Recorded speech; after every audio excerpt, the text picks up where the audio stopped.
While while যখন, অন্যদিকে। দেন দেন তারপর। দাস দাস এভাবে।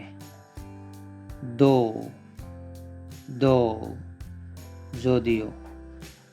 অলদো অলদো যদিও।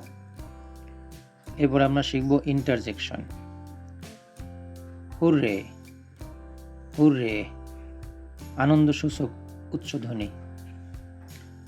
আলাস আলাস হায় হায়। Oh ah ha oh ah ha. এগুলো সাধারণত কোনো আশ্চর্য বিষয় দেখার পরে উচ্চারণ করা হয়। ব্রাভো ব্রাভো প্রশংসাসূচক উক্তি।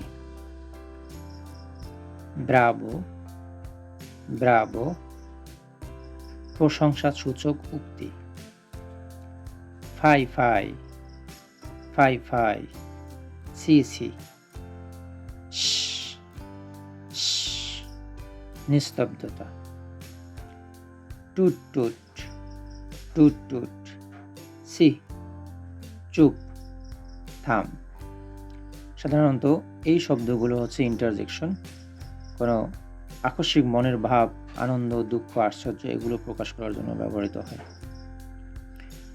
তাহলে এই ভিডিওটা এবার থামিয়ে তোমরা এই শব্দগুলো এবং উচ্চারণ, অর্থ এগুলো প্র্যাকটিস করো।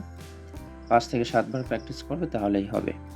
মুখে মুখে স্পোকেন ইংলিশের আমরা প্রত্যেক পর্বে 10টি করে শব্দের উচ্চারণ এবং অর্থ এগুলো দিয়ে টিউটোরিয়াল বানিয়েছি। তোমরা এগুলো প্র্যাকটিস করবে, তাহলে তোমরা ধীরে ধীরে ইংরেজিতে কথা বলতে পারবে এবং ইংরেজি শব্দগুলো ব্যবহারে নিয়ে আসতে পারবে। ধন্যবাদ সবাইকে।